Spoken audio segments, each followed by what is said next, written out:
Ignition sequence starts. 6, 5, 4, 3, 2, 1, 0. Liftoff. We have a liftoff.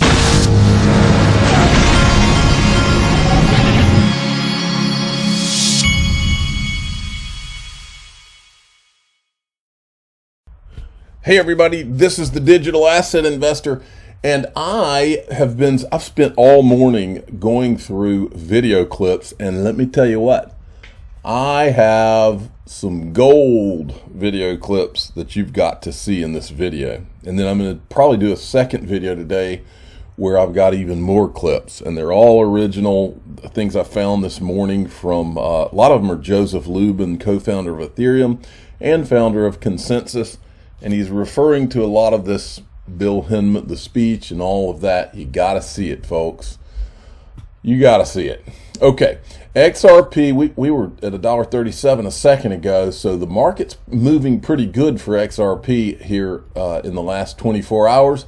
I'm feeling real good about it. Okay, Crypto Bull says one last resistance to break for XRP at $1.35, and after it is rocket ships.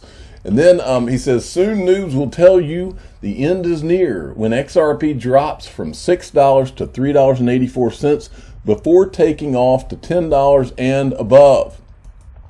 And then Dark Defender had come in, and he says the sun is, he's in Amsterdam. Let's take your coffee. He was threw this chart together. And let's see, he says third wave in 4H chart ended up at 133, which is almost the Fibonacci level, 161. And then he says shortly XRP will retest $1.35, which we're above right now. Might have another rejection by touching $1.25, then hit $1.48. Let's hope that that's where we're going and beyond. Okay, this clip I found yesterday and it really went over well, and I want to show it. I want to show it to you. I don't think I showed it to you in a video, but you need to watch it. This is Joseph Lubin at Rice University. This is June 13th. No, I'm sorry, wrong date. I don't have the date on here, but this I think is after the Bill Hinman speech. I think it is. The project started in January 2014. We raised funds in a crowd sale and earned $18 million in that event. Applied that money to the development of the system, and July 30, 2015, Ethereum version 1 client was released. Now, you also talked about initial coin offerings, or ICOs, which are ways of raising money using cryptocurrencies. Did you use a similar reasoning? You implied that most seem to be securities, ICOs, but some of them are not. Can you just show us what the difference is simply? I wish we had a simple way to say this is in and this is out. As I mentioned, there are usually facts and circumstances tests, but a key factor is there a third-party promoter here who knows much more about the instrument than investors might? If that's the case, that's sort of an initial indicator that we might have a securities transaction. If people are buying it for investment and for a return and looking to that party for a return, then again, that's an indicia of a security. If you have, on the other hand, a token that's just used in the network for a good or service, and that's why people are buying it, and that service is available and up and running, and not under development, then you may not have a security. All right, so Lubin said that they used the money to build the platform, but he's saying it's a security if the platform is not already existing. Or he's saying it's a security if you are using the money that you raised to build whatever. Okay, so contradictions everywhere. I repeat, why did they get an Ethereum free pass? Who reviewed and helped write the Hinman speech? Who was on the 63 emails that went around about the speech? Where's Hinman's public calendar? Who at the SEC owned Ethereum on June 13th, 2018? And then I've got this clip. Now wait till you see this, because I was watching this clip, and this is Joseph Lubin after the Hinman speech, and he's commenting on basically what Bill Hinman said in the speech. Then he starts telling you what is a security. One of the things, just as a note, and I added some clips that show that and this is the crazy part about just about every video that I show with Joseph Lubin in it, where he's describing why Ethereum's not a security. Ethereum in their ICO pre-sale did pretty much everything that he's saying that you can't do, which makes you a security. It's crazy. It's one flew over the cuckoo's nest crazy. None of it makes any sense. That's because it doesn't. It just doesn't make sense. They all know it. They all know this is just a bunch of bull. I'm telling you, this was done to get Ethereum through the gate and then slam the gate on everybody else. And you can smell it all just stinks all around it. Wait till you see this. Now, another thing he said in here, he said, well, it'd be a security if you're like putting up billboards to sell what you're putting out and all this. And then the lady here, she says, well, yeah, kind of like if you were putting it on Facebook. And he said, yeah, exactly. That would be a security. So what did I do? I decided I'd go back into Ethereum's Facebook posts all the way back to the pre-sale, July 22nd, I think it was, 2014. And you'll never know what Ethereum had posted on their Facebook page. So watch the video and then I'll show you those. Let me hit this button quick right here. Accredited token buyer, so that essentially Director Hinman in that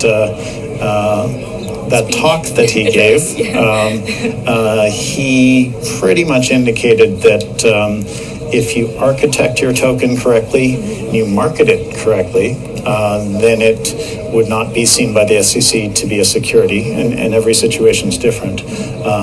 So we can architect it correctly, but if you take a well-architected token and then you sell it in huge quantities to investor types at discounts, and you plenty of time, sort of an incremental thing. So the earlier you go in, the earlier you get in, the better a price you get. So you put billboards up in Times Square and all over Facebook. And exactly. Those are the Facebook posts of Ethereum. That's post 2. They're basically advertising the pre-sale with links to send you to ethereum.org to buy it right there. So that might be seen to be an investment if people are led to believe that they're going to have their purchase grown in monetary value by the agency of others. At this point, if you're investing in Ethereum, I would say you're investing in the team and the community to a large extent. Then that could be considered a security. So, you see how ridiculous all this is? It's every bit as ridiculous as what you just watched. Now, here's the screenshots, since he said exactly when she said, yeah, if you were putting it on Facebook and advertising it, yeah, so those things would be securities. He says exactly. So here's their Facebook page. I screenshot these on Facebook right here. July 22nd, 2014 at 3:02 p.m. The Ether sale has now started. It is taking place exclusively at ethereum.org. All information can be found on our website. And then there was this one.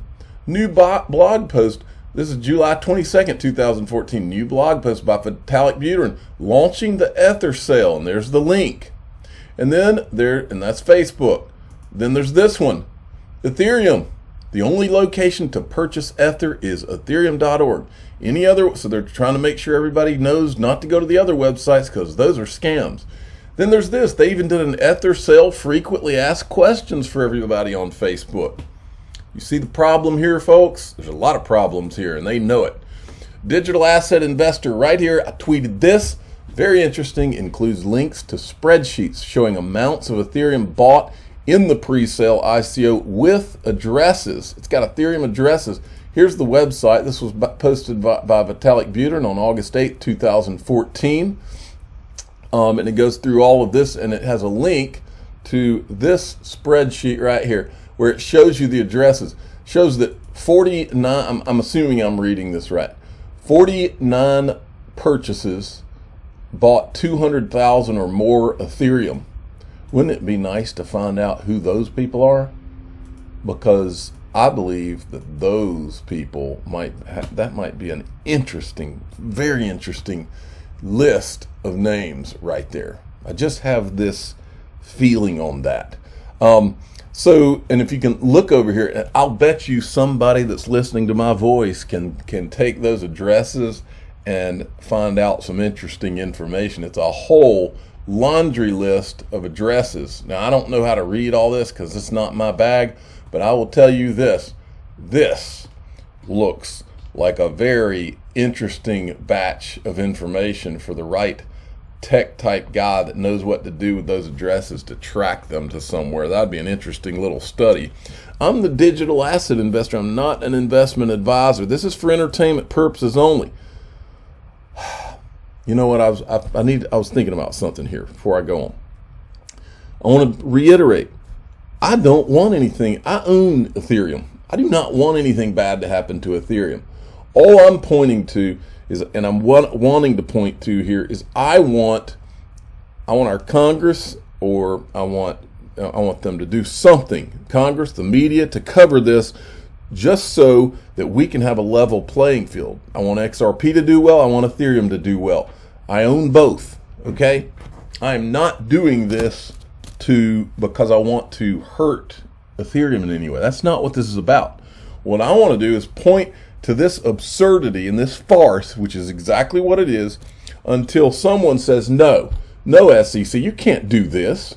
This needs to be taken over by Congress, and they need to create some kind of a framework and get the SEC, this picking winners and losers, get them out of this equation. That's what needs to happen. That's the only thing that's going to be right in this. And if it's not done, if it's not right and made right, then all of them are going to have egg all over their faces. Everybody who didn't call any of these people out on this stuff, everybody's going to be complicit that did not do the right thing here. And that's why I keep saying we need to copy our congressman in all of this. I'm the digital asset investor. I'm not an investment advisor. This is for entertainment purposes only. Please subscribe, hit the like button, and tell your friends and family. We just want them to do what's right, and let's have a level playing field and a framework that works for digital assets, all of them, okay? That's all we want. Thanks for listening.